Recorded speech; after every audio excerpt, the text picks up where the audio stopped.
Dicen que los héroes nacen en los momentos más oscuros, pero lo que no te dicen es que los verdaderos héroes trabajan en las sombras, donde nadie puede verlos, donde nadie puede traicionarlos. Esta es la historia de una mujer que cambió el curso de la historia sin que nadie lo supiera.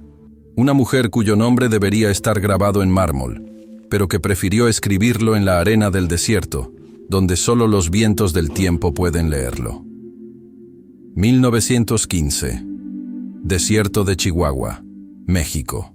El sol se alzaba como una herida sangrante sobre el horizonte, cuando el campamento apache comenzó a arder. Las llamas saltaban de tienda en tienda, devorando los sueños de paz que habían germinado durante meses de negociaciones.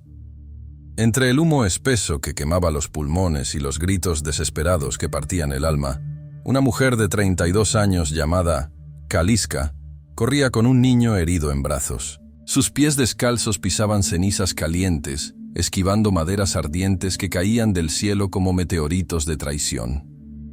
El niño en sus brazos, pequeño lobo, apenas tenía 8 años y una bala perdida había atravesado su pecho. Su respiración era un murmullo agonizante que se perdía entre el caos. «Aguanta, pequeño guerrero», susurraba Kaliska en apache, mientras sus ojos negros como obsidiana escudriñaban el horizonte buscando una ruta de escape. «Los espíritus de nuestros ancestros te protegen. Aguanta un poco más». Pero el niño ya no podía aguantar. Sus pequeños dedos se aferraron por última vez a la blusa de cuero de Kaliska antes de que su alma volara hacia las estrellas. En ese momento, mientras sostenía el cuerpo sin vida del niño, Kaliska levantó la vista y vio la figura que se alejaba a caballo en la distancia. El hombre que 3 semanas antes había llegado al campamento con promesas doradas. El hombre que había estrechado las manos del jefe Majpe, que había compartido el fuego sagrado, que había jurado protección eterna para el pueblo apache. El hombre que ahora huía como un cobarde mientras las llamas consumían la confianza que habían depositado en él.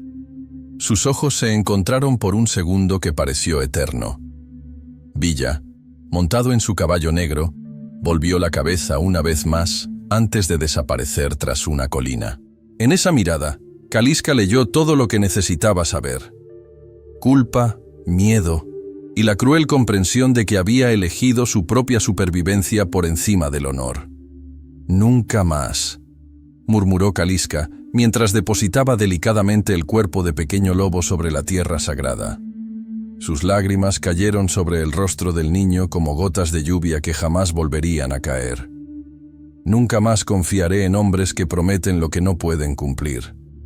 Nunca más permitiré que las palabras dulces oculten corazones podridos». Pero el destino, ese tejedor invisible de historias imposibles, tenía planes muy diferentes para ella.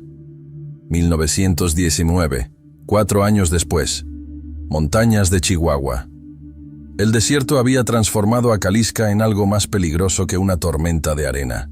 A los 36 años, cada músculo de su cuerpo era un arma perfectamente calibrada. Cada pensamiento una estrategia de supervivencia forjada en el fuego de la traición. Su piel, curtida por el sol implacable, guardaba cicatrices que contaban historias de batallas ganadas y hermanos perdidos. Caminaba por el sendero rocoso con la gracia silenciosa de un puma, sus sentidos alerta captando cada susurro del viento, cada cambio en el aroma del aire, cada vibración sospechosa en la tierra bajo sus pies. Llevaba un rifle Winchester del 73 que había pertenecido a su padre, un arma que jamás había fallado en el momento crucial. Sus cabellos negros, trenzados con cuentas de turquesa y plumas de águila, se mecían suavemente mientras avanzaba. En su rostro, marcado por años de responsabilidad y pérdida, brillaban unos ojos que habían visto demasiado, sabían demasiado y perdonaban muy poco. Esa mañana había salido del campamento con una misión específica: encontrar a Naalnish, el hijo del jefe Majpe y su amigo de la infancia. Él había partido 3 días antes como emisario de paz, llevando consigo documentos sagrados que podrían finalmente establecer un tratado duradero entre los apaches y el gobierno mexicano. Documentos que representaban la última esperanza de supervivencia para su pueblo. Pero Nalnish no había regresado. Y Kaliska conocía demasiado bien el olor de la traición como para no reconocerlo cuando flotaba en el aire matutino. Cuando oyó los primeros disparos resonando desde el cañón rocoso, su corazón ya sabía lo que sus ojos confirmarían. Era ese conocimiento instintivo que desarrollan quienes han perdido demasiado. Esa capacidad de predecir desastres que viene con haber vivido demasiados. Corrió hacia el sonido de los disparos, su rifle preparado, sus pies encontrando automáticamente los puntos silenciosos en el terreno rocoso. Cada paso era calculado, cada respiración controlada. Esta no era la carrera desesperada de una mujer preocupada. Era el avance medido de una cazadora que había encontrado su presa. Cuando Kaliska llegó a la cresta rocosa que dominaba el cañón, la escena que se desplegó ante sus ojos confirmó sus peores sospechas. Nalnish yacía herido detrás de unas rocas grandes, su camisa empapada de sangre que brillaba roja bajo el sol implacable. A su alrededor, 3 soldados federales yacían muertos, testimonio de que había luchado valientemente antes de caer. Pero aún quedaban 2 soldados vivos, y se acercaban lentamente hacia su amigo herido, con las bayonetas fijas y las intenciones claras. «El indio aún respira, sargento», murmuró uno de ellos, un hombre flaco con cicatrices de viruela que le daban un aspecto particularmente siniestro. «Las órdenes del coronel Herrera fueron muy claras», respondió el sargento, un hombre corpulento con bigote grueso. «Que parezca un accidente, un enfrentamiento entre revolucionarios y apaches. Nadie debe sospechar que esto fue planificado». Kaliska sintió cómo la rabia fría se extendía por sus venas como veneno de serpiente. Una rabia controlada, letal, que había aprendido a usar como herramienta de precisión. No era la furia ciega de la venganza, era la cólera calculada de la justicia. Desde su posición elevada, estudió la escena con la paciencia de una cazadora experta. 2 blancos, distancia aproximada, 150 metros. Viento del oeste, ligero. Sol a su favor, cegando parcialmente a los soldados. Ángulo de tiro, perfecto. Su rifle se alzó con la fluidez de un ritual sagrado. El primer disparo atravesó el aire cortante del desierto y se clavó en el pecho del sargento, quien cayó sin siquiera entender qué había pasado. El segundo disparo, realizado apenas 2 segundos después, eliminó al soldado flaco antes de que pudiera siquiera gritar. El silencio que siguió fue absoluto. Solo el viento susurrando entre las rocas y el gemido distante de Nalnish. Kaliska bajó corriendo por la ladera rocosa, sus movimientos fluidos y seguros como los de una cabra montés. Cuando llegó junto a Nalnish, se arrodilló inmediatamente para examinar sus heridas. «Sabía que vendrías», susurró él con voz débil pero llena de alivio. Sus ojos, vidriosos por el dolor, se fijaron en el rostro de su amiga de la infancia. «Siempre has sido mi guardiana invisible. Calla y deja que vea qué tan mal estás», respondió Kaliska con ternura práctica, sus manos expertas palpando cuidadosamente el torso herido. La bala atravesó limpio. «Tienes suerte, hermano. Dolerá como el demonio, pero vivirás». «Las cartas», murmuró Nalnish, señalando débilmente hacia su morral de cuero. «Están todas ahí, las pruebas de la conspiración». Kaliska abrió el morral y encontró un sobre manchado de sangre. Dentro, documentos que harían temblar los cimientos del poder. Cartas donde el coronel Sebastián Herrera y el capitán James Clayton del ejército estadounidense planificaban en detalle el asesinato de Nalnish para sabotear el tratado de paz. «¿Por qué querían matarte?», preguntó Kaliska mientras vendaba las heridas con tiras de su propia ropa. «El tratado de paz», pues Nalnish luchaba contra las oleadas de dolor que amenazaban con llevárselo a la inconsciencia. «Si se firma, muchos hombres poderosos perderán mucho dinero.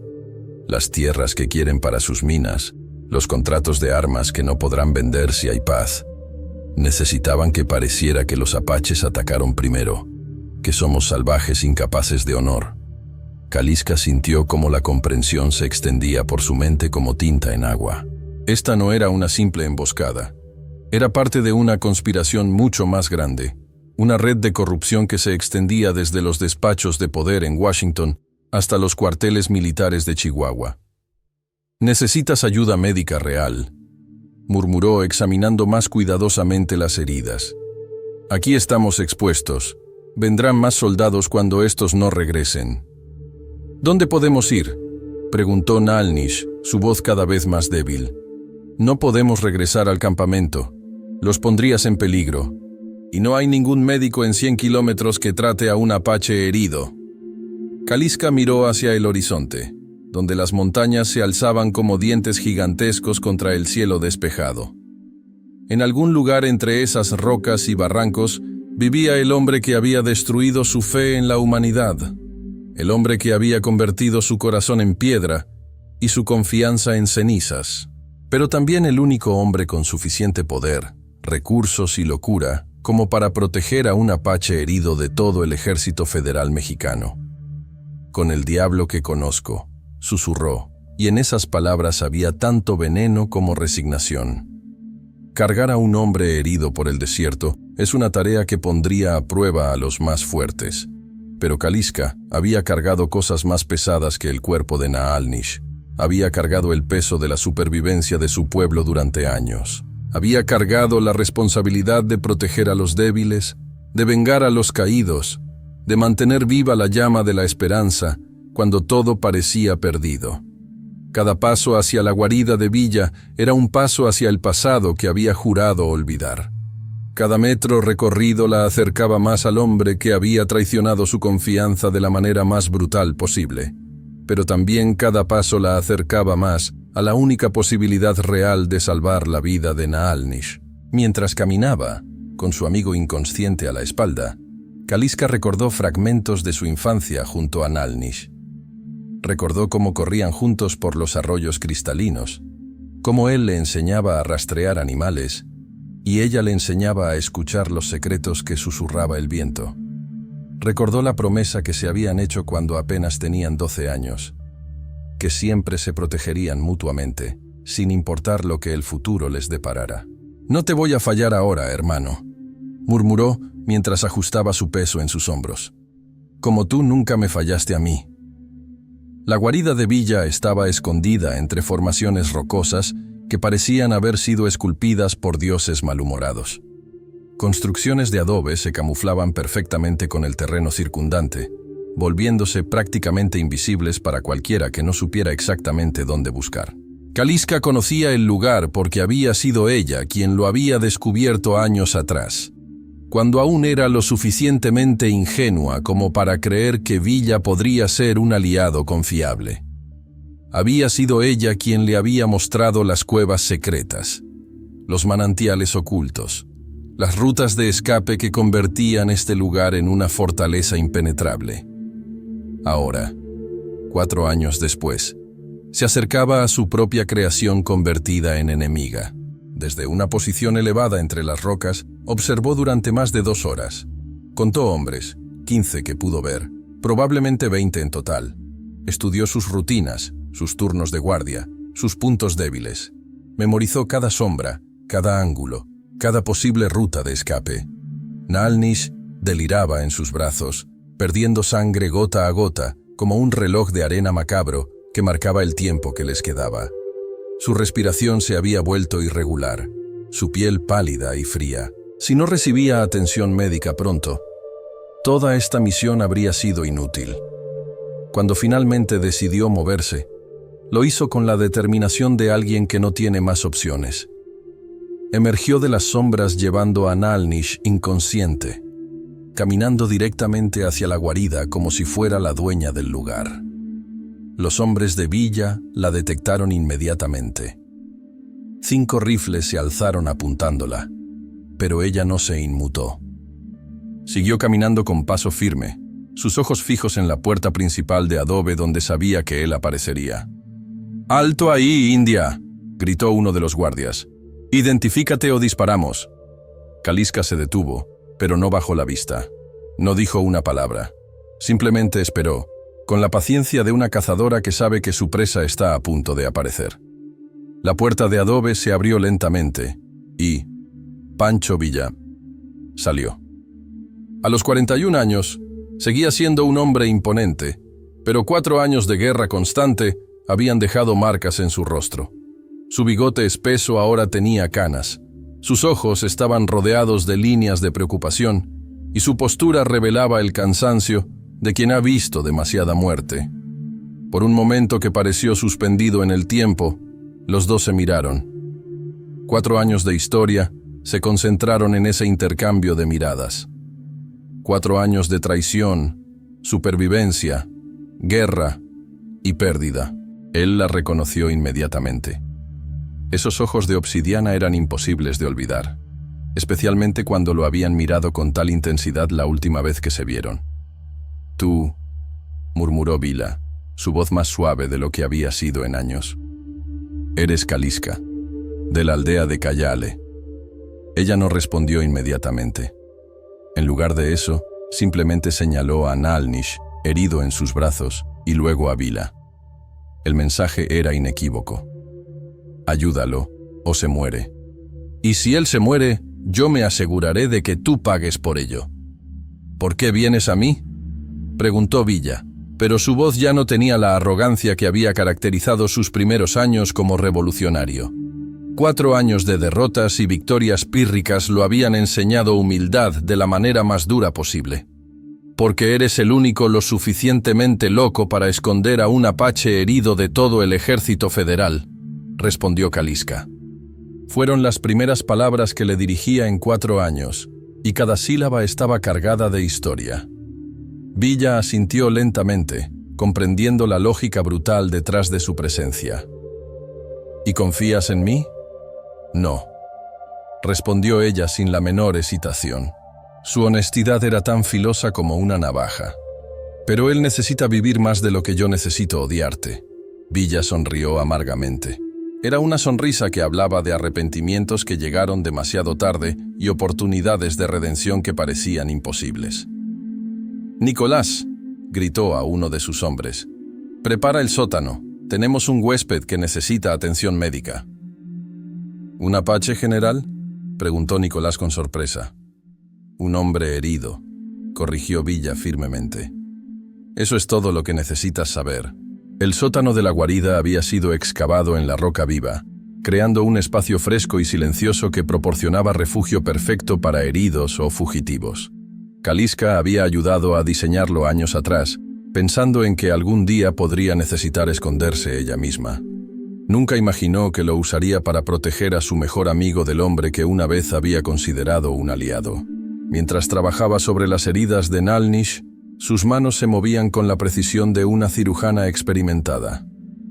Había aprendido medicina de guerra de la manera más dura posible, tratando heridos en el campo de batalla, extrayendo balas con cuchillos calentados al fuego, cosiendo heridas con tendones de animales. Villa la observaba trabajar desde las escaleras de piedra, fascinado por la transformación que había experimentado en 4 años. La mujer que había conocido en 1915 había sido feroz, sí, pero también joven e idealista. Esta mujer era algo completamente diferente. Una fuerza de la naturaleza tallada por la supervivencia, pulida por la pérdida hasta convertirse en algo más peligroso que cualquier arma. «¿Por qué no me has matado aún?», preguntó Villa de repente, rompiendo el silencio que había dominado la habitación durante horas. Kaliska no levantó la vista de su trabajo. Sus manos siguieron limpiando la herida, extrayendo esquirlas de bala, aplicando hierbas medicinales que había recolectado durante su viaje. «Porque los muertos no pueden redimirse», respondió finalmente. «¿Crees que puedo redimirme?». Esta vez sí levantó la vista. Sus ojos se clavaron en los de él con una intensidad que lo hizo sentir como si estuviera siendo juzgado por fuerzas superiores. «Eso», dijo lentamente, «depende de las decisiones que tomes en los próximos días». Villa bajó un escalón más, acercándose cautelosamente. «¿Qué pasó con tu pueblo después de lo que pasó?». La pregunta flotó en el aire como humo. Kaliska terminó de vendar la herida de Naalnish antes de responder. «Pequelo Lobo murió en mis brazos», dijo sin emoción aparente, pero Villa pudo ver cómo sus nudillos se tensaron. Era el hijo de Águila Blanca. Tenía 8 años y soñaba con ser guerrero. Una bala perdida le atravesó el pecho mientras corrían hacia tu protección prometida. Villa cerró los ojos. Kaliska, yo, su madre, Flor de Montaña, se quitó la vida 3 días después. No pudo soportar la pérdida. Su padre, Águila Blanca, murió en una incursión de venganza contra los soldados federales 2 meses más tarde. Toda una familia destruida. No sabía. Claro que no sabías. Su voz se volvió más fría. Te fuiste antes de contar los muertos. Te fuiste antes de enterrar a los niños. Te fuiste antes de consolar a las madres que lloraban. Villa sintió cada palabra como un puñetazo en el estómago. Si pudiera cambiar lo que pasó, pero no puedes. Kaliska se levantó, sus ojos brillando con una luz peligrosa. Lo que sí puedes hacer es decidir qué tipo de hombre serás de aquí en adelante. Puedes seguir siendo el hombre que huye cuando las cosas se ponen difíciles, o puedes convertirte en el hombre que se queda y lucha por lo que prometió proteger. El silencio que siguió fue tan denso que parecía tener peso propio. Villa la miró durante largos minutos, procesando las palabras que acababa de escuchar. En algún lugar de su mente, una transformación había comenzado. ¿Qué necesitas que haga?, preguntó finalmente. Por ahora, mantén a tu gente alejada de este sótano. Naal Nish necesita descanso y silencio. Y prepárate, porque cuando se corra la voz de que está aquí, vendrán por él. ¿Quiénes? Kaliska le mostró las cartas manchadas de sangre. Lee esto, y entonces comprenderás por qué tu redención podría costarte la vida. Villa pasó la madrugada leyendo y releyendo las cartas que Kaliska le había entregado. Con cada página su expresión se volvía más sombría, su comprensión más profunda de la red de corrupción que se había tejido a su alrededor. Las cartas revelaban una conspiración que se extendía desde los más altos niveles del gobierno mexicano hasta oficiales corruptos del ejército estadounidense. El PIA coronel Sebastián Herrera. No era simplemente un militar ambicioso, era el punto focal de una operación diseñada para mantener la región en conflicto permanente. La lógica era brutal en su simplicidad. Mientras hubiera guerra entre apaches y mexicanos, las compañías mineras estadounidenses podrían continuar explotando ilegalmente recursos en territorio disputado. Los contratos de armas seguirían fluyendo. Los políticos corruptos de ambos lados de la frontera seguirían llenando sus bolsillos con dinero manchado de sangre. El capitán James Clayton era el enlace estadounidense, un oficial que había convertido la guerra en su negocio personal. Las cartas mostraban transferencias de dinero, planes detallados para provocar incidentes fronterizos y, lo más perturbador de todo, una lista de líderes apaches marcados para eliminación. Naal Nish había sido solo el primero. Cuando amaneció, Villa bajó al sótano donde Kaliska montaba guardia junto a su amigo herido. Leí las cartas, dijo simplemente. Y ahora entiendo por qué viniste aquí. No solo necesitas que proteja a Naal Nish, necesitas que ayude a detener esto. Kaliska asintió. Si Naal Nish muere, el tratado de paz muere con él. Su padre, el jefe Mape, nunca volverá a confiar en negociaciones. Los apaches se verán forzados a la guerra, exactamente lo que Herrera y Clayton quieren. Pero si Naal Nish vive, y si puede entregar esas pruebas a las autoridades correctas, toda la conspiración se desmorona. Herrera y Clayton van a prisión. Las compañías mineras pierden sus contratos ilegales. Y tal vez, solo tal vez, nuestros pueblos puedan encontrar la paz. Villa se sentó en una de las cajas de municiones que servían como mobiliario improvisado. ¿Por qué me estás contando esto? Podrías haber llevado a Naal Nish a cualquier otro lugar. Podrías haber manejado esto sin mí. Porque Kaliska se volvió para mirarlo directamente. Necesito saber si el Pancho Villa de 1919 es diferente del Pancho Villa de 1915. Necesito saber si has aprendido que algunas cosas son más importantes que la supervivencia personal. Antes de que Villa pudiera responder, el sonido de cascos de caballos resonó desde arriba. Kaliska se tensó inmediatamente, su mano moviéndose instintivamente hacia su rifle. «Compañía», murmuró. Villa asintió. «Quédate aquí. Mantén a Nal Nish callado». «Villa». Kaliska lo detuvo cuando ya subía las escaleras. «Esta es tu primera prueba. Elige sabiamente». La primera confrontación con Herrera. El coronel Sebastián Herrera llegó con 20 hombres, sus uniformes impecables contrastando brutalmente con el ambiente polvoriento de la guarida. Era un hombre alto, delgado, con ojos fríos como el acero y una cicatriz que le recorría la mejilla izquierda desde la oreja hasta la comisura de la boca.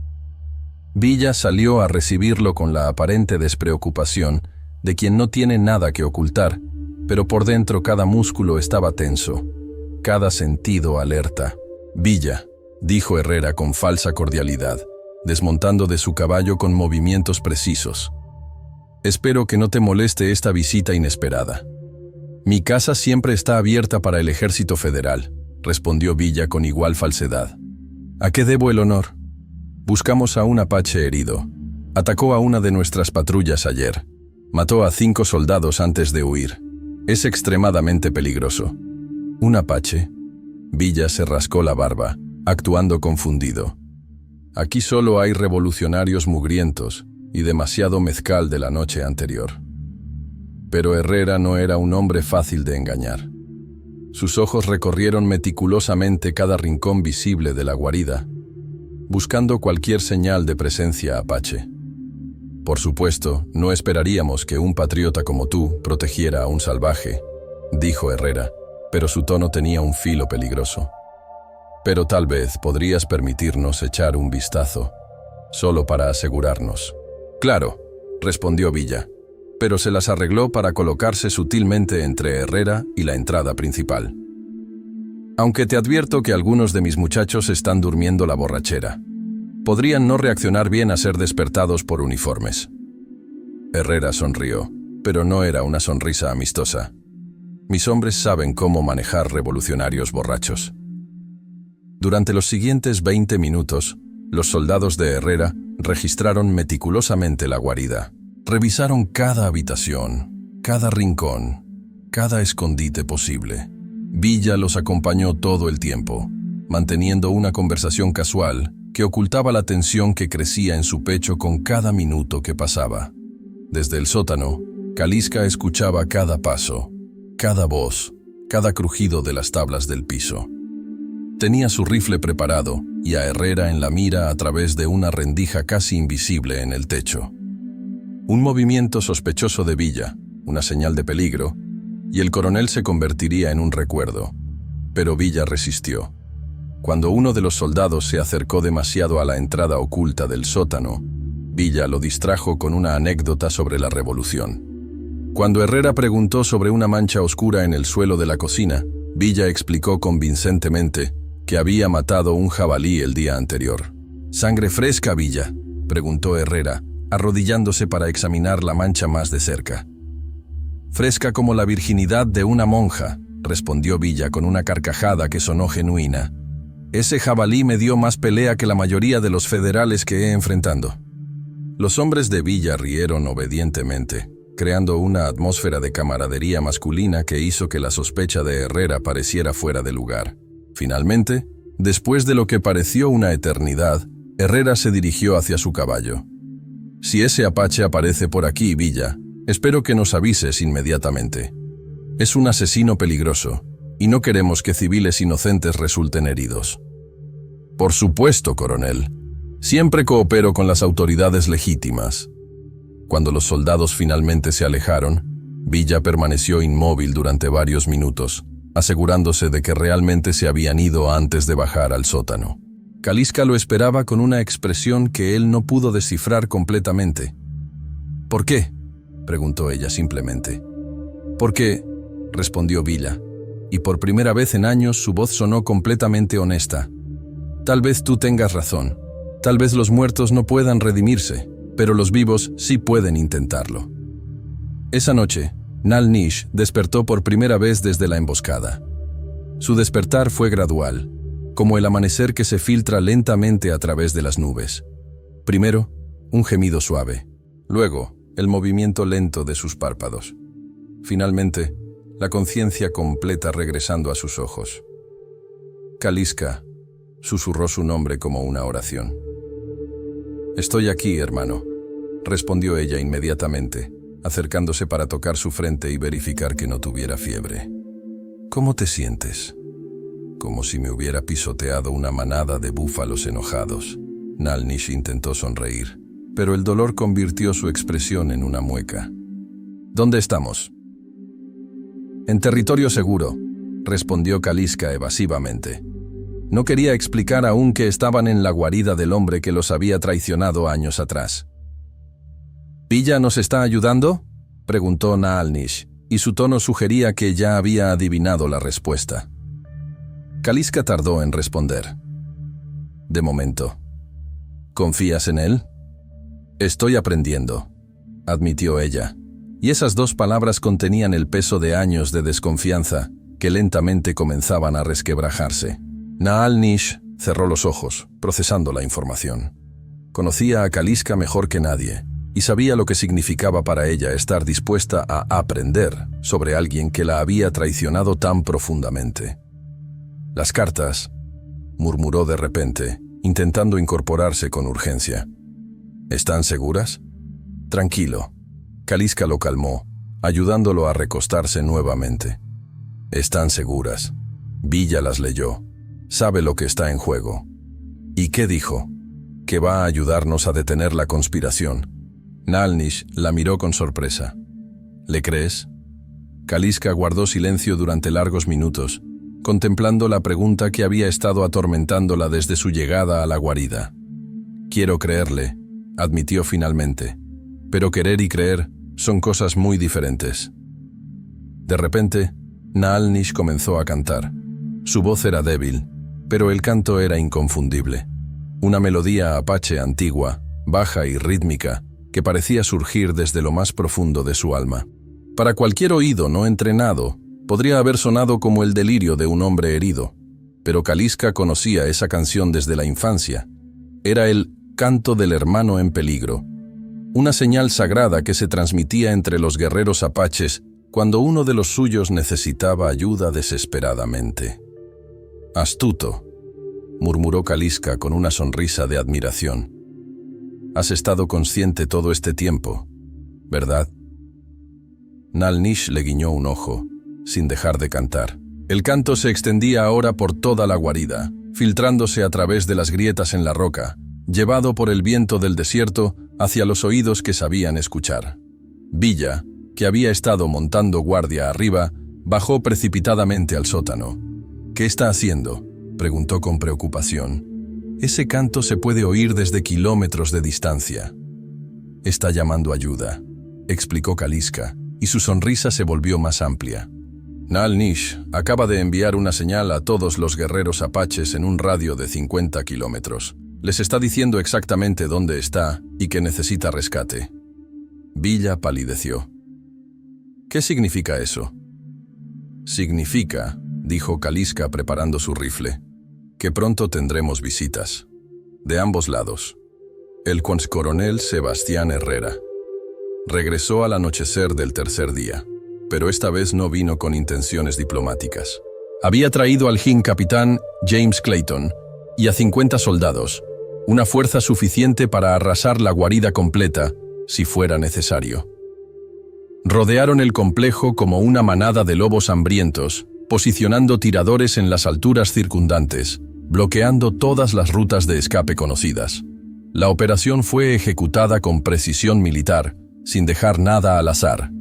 «Villa», gritó Herrera desde una posición protegida detrás de las rocas. «Sabemos que está aquí. Entrega al apache y tal vez te dejemos vivir». Desde su posición en el sótano, Kaliska observaba a través de una rendija en el techo.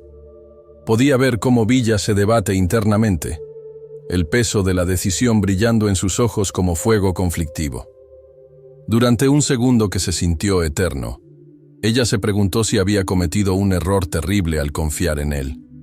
Podía entregar a Naalnish. Podía salvar su pellejo y el de sus hombres. Podía continuar con su vida como revolucionario sin complicaciones morales adicionales.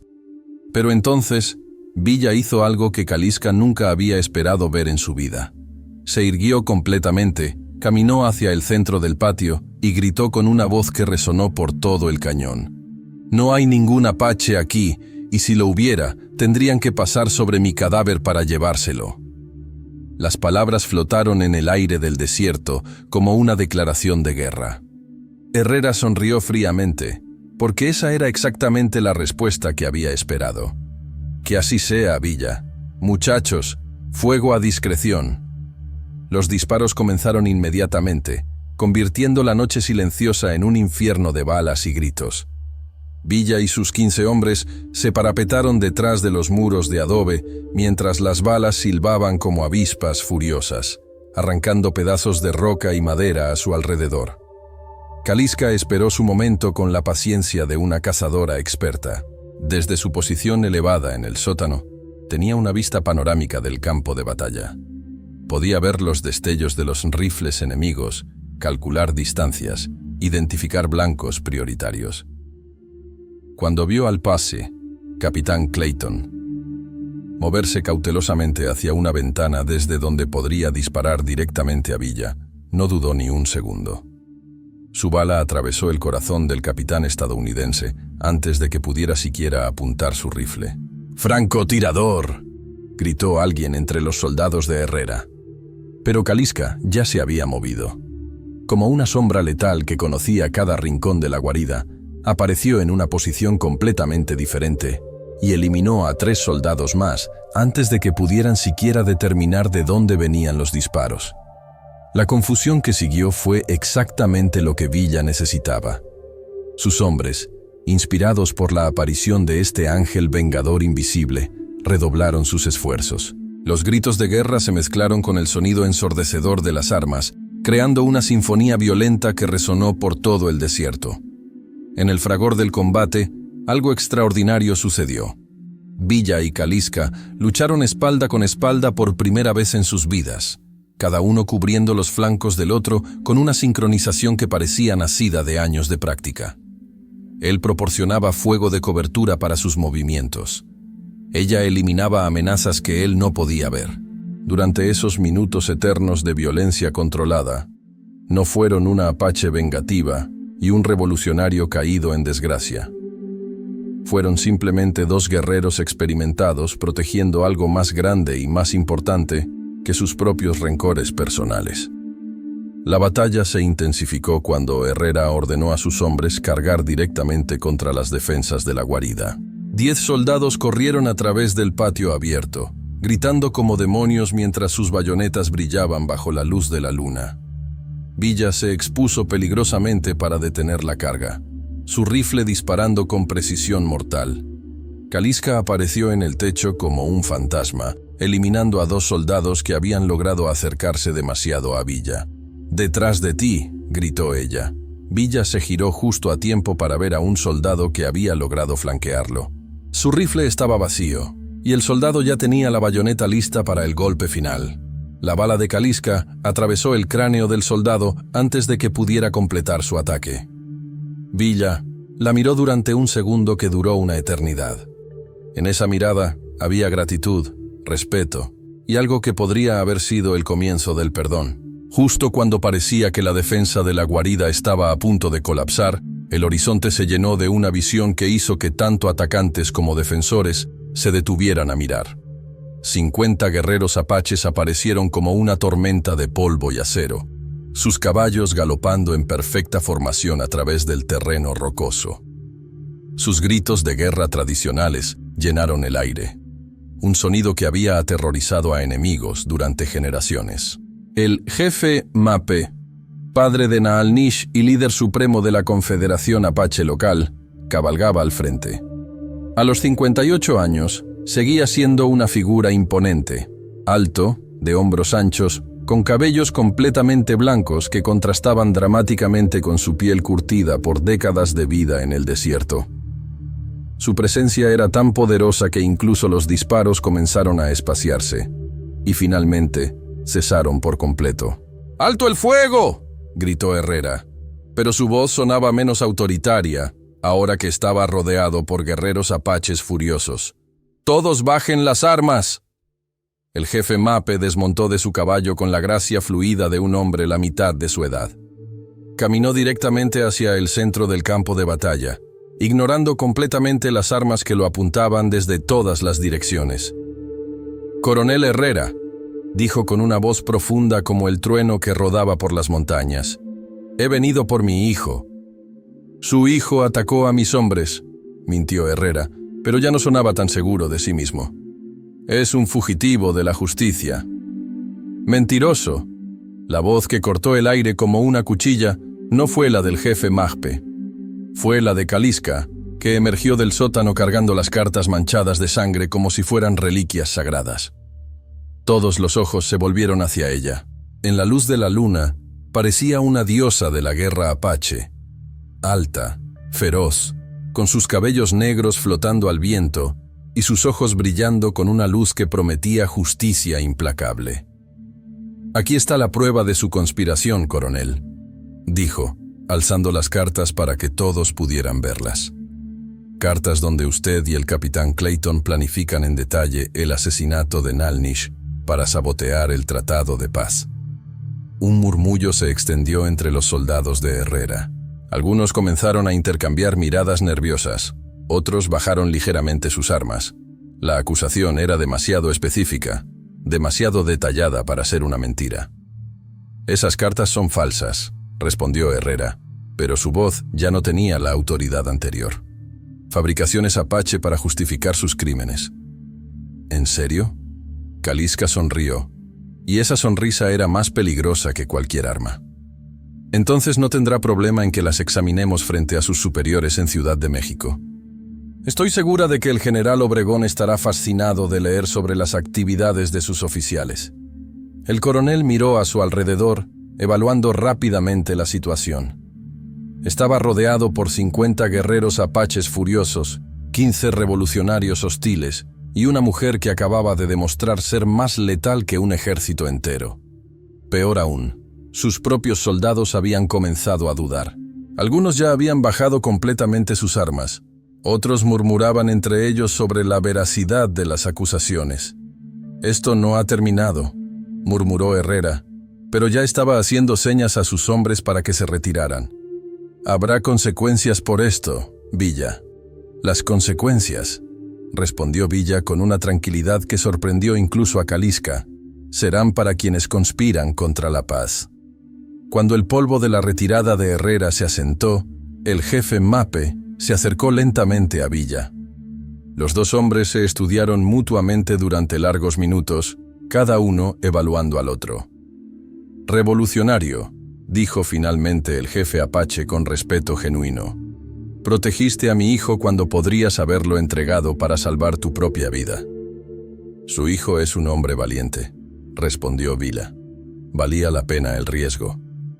Pero el jefe Mape no se dirigió inmediatamente hacia el sótano donde sabía que estaba Nalnish. En lugar de eso, caminó directamente hacia Kaliska y, para sorpresa de todos los presentes, se arrodilló ante ella. El gesto fue tan inesperado que incluso los guerreros apaches murmuraron con sorpresa. Su jefe, el hombre más poderoso de su pueblo, estaba arrodillado ante una mujer. «Hija de mi corazón», dijo el jefe Mape, su voz cargada de emoción. «Tú cargaste la esperanza de nuestro pueblo en tus brazos cuando nadie más podía hacerlo. Tú sangraste en el desierto para proteger la paz. Tú enfrentaste a tus demonios personales para salvar a mi hijo». Kaliska ayudó al anciano a levantarse, claramente incómoda con tanta atención. «Hice lo que tenía que hacer», respondió simplemente. «Como siempre has hecho», asintió el jefe. «Pero esta vez no permite que tu sacrificio pase desapercibido». Nalnish había sido llevado del sótano y yacía en una improvisada camilla, débil pero consciente. Cuando vio a su padre, intentó sonreír. «Padre», susurró, «Kaliska me salvó la vida. Ella sola contra todo un escuadrón del ejército federal». «Lo sé, hijo mío», respondió el jefe, pero no apartó la vista de Kaliska. «Y no fue Villa quien salvó a mi hijo. aunque respeto su valor al protegerlo.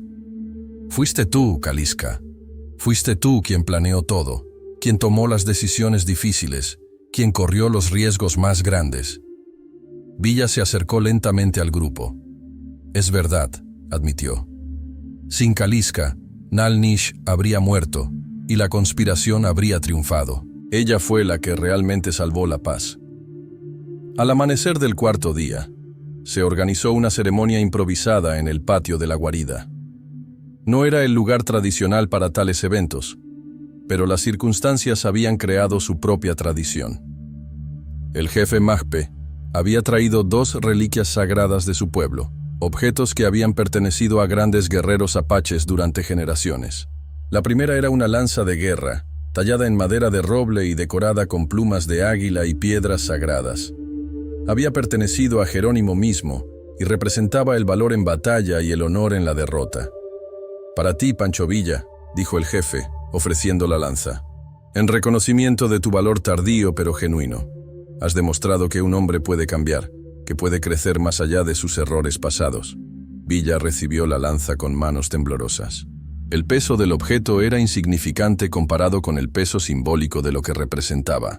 Perdón, segunda oportunidad, redención. La segunda reliquia era un cinturón ceremonial tejido con cuentas negras y rojas, decorado con plumas de cuervo y cristales de cuarzo.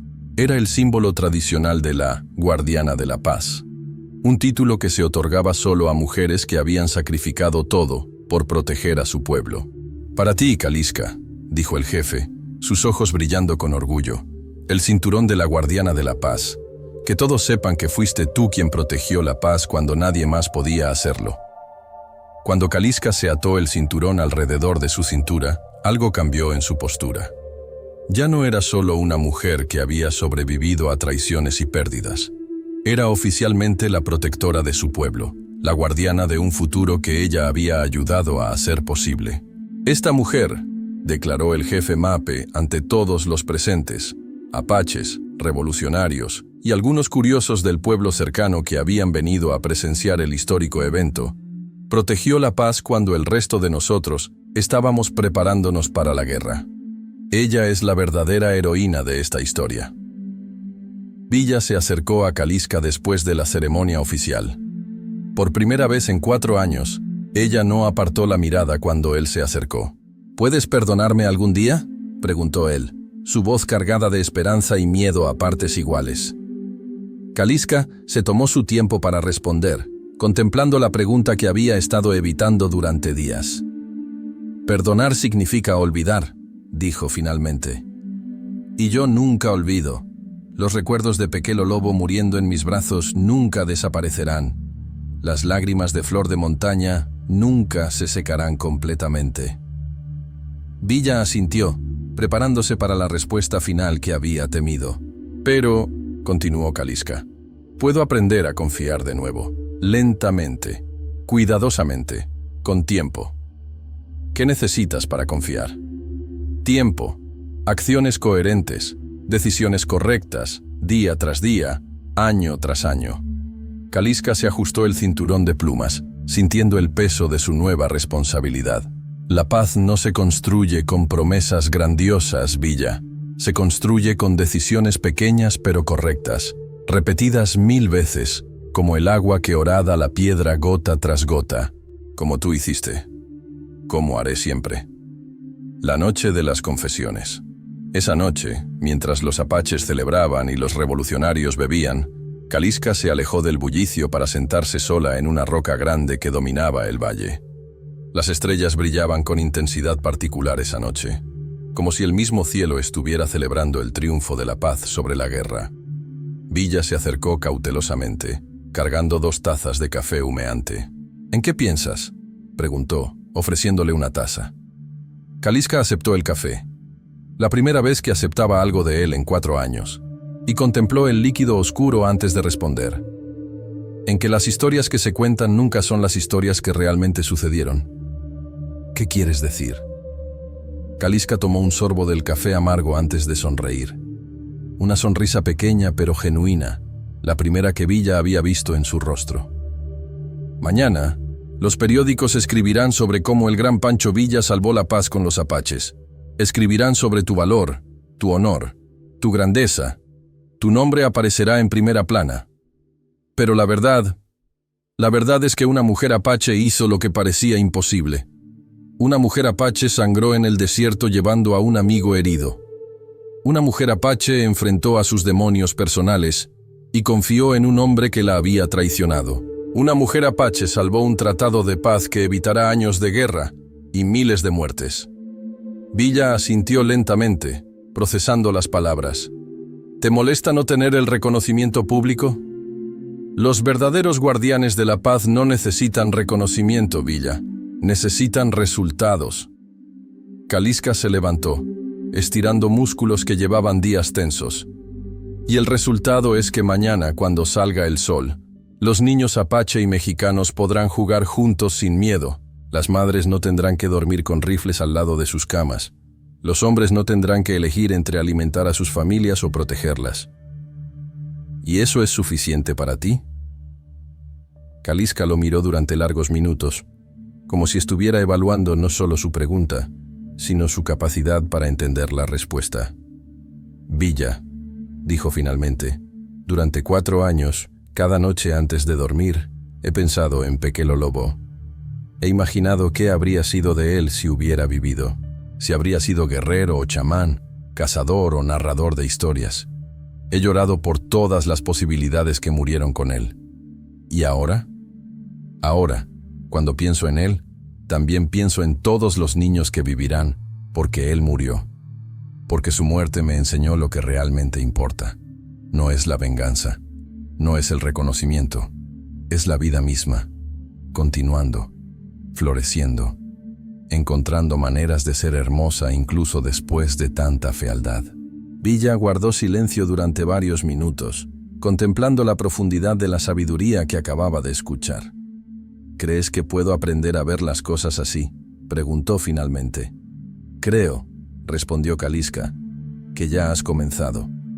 Cuando el sol se alzó el 5.º día, Kaliska había desaparecido, como el viento del desierto, como la lluvia de verano, como la justicia silenciosa que llega cuando menos la esperas y se va sin dejar rastro. Villa la buscó durante días, rastreando cada posible ruta de escape, revisando cada cueva y barranco en un radio de 50 kilómetros. Pero solo encontró huellas que se desvanecían en la arena, como si la tierra misma hubiera conspirado para protegerla. Los apaches habían regresado a su territorio con Nal Nish, quien se recuperaba rápidamente bajo el cuidado de los curanderos de su pueblo. Las cartas de la conspiración habían sido entregadas a las autoridades apropiadas, y tanto Herrera como sus cómplices estadounidenses enfrentarían juicios por traición. El Tratado de Paz se firmó 3 semanas después, en una ceremonia solemne en El Paso, Texas. Los periódicos de ambos lados de la frontera celebraron el evento como un triunfo de la diplomacia y el valor personal de Pancho Villa. Ningún periódico mencionó a Kaliska. 10 años después, 1929, Villa, ahora de 51 años, había mantenido escrupulosamente la paz con los apaches durante toda una década. Su hacienda en Canutillo se había convertido en un símbolo de coexistencia pacífica, donde trabajadores mexicanos y apaches laboraban lado a lado, donde los niños de ambas culturas jugaban juntos, donde los ancianos compartían historias alrededor del mismo fuego. Muchos comentaristas políticos señalaban la transformación de Villa como un ejemplo de cómo la guerra podía cambiar a un hombre para mejor. Decían que había encontrado la sabiduría en la madurez, que había aprendido que la paz era más valiosa que la victoria. Él sabía la verdad, sabía que su transformación había comenzado con las palabras de una mujer apache que le había enseñado que la redención era posible, pero que debía ganarse día tras día. Una tarde de agosto, mientras observaba a un grupo de niños, algunos mexicanos, algunos apaches, jugando cerca del río que cruzaba su propiedad, sintió una presencia familiar. Se volvió lentamente y vio una figura en la distancia, una mujer de unos 46 años, parada en la cresta de una colina, observando la misma escena que él.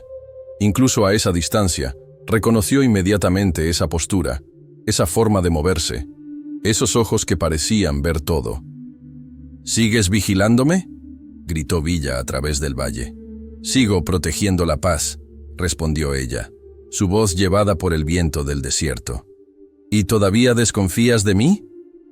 Kaliska permaneció inmóvil durante largos minutos, observando cómo los niños jugaban sin conocer las fronteras que una vez habían dividido a sus pueblos. «Ya no necesito vigilarte, Villa», gritó finalmente. «Aprendiste a vigilarte a ti mismo. ¿Eso significa que me has perdonado?». La respuesta tardó tanto tiempo en llegar que Villa comenzó a preguntarse si ella había desaparecido nuevamente. Pero finalmente, su voz flotó a través del aire cálido de la tarde. «Significa que aprendí algo nuevo estos años. Perdonar no significa olvidar. Significa recordar sin dolor. Significa permitir que el pasado enseñe sin que controle».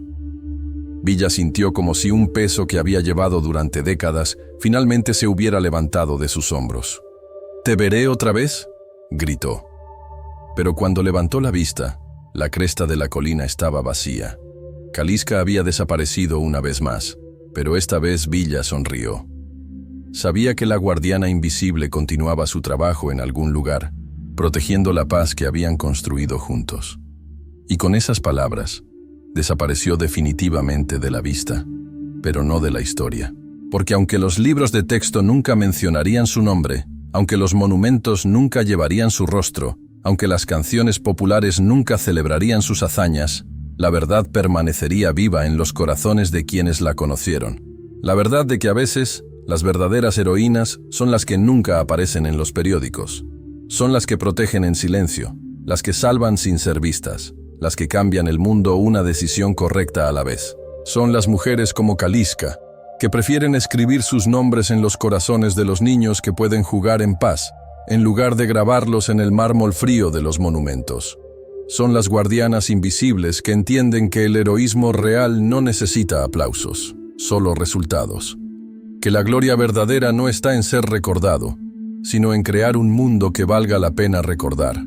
Y si alguna vez te encuentras caminando por el desierto de Chihuahua en una noche clara y sientes una presencia que no puedes explicar, una sensación de estar protegido por algo más grande que tú mismo, recuerda esta historia.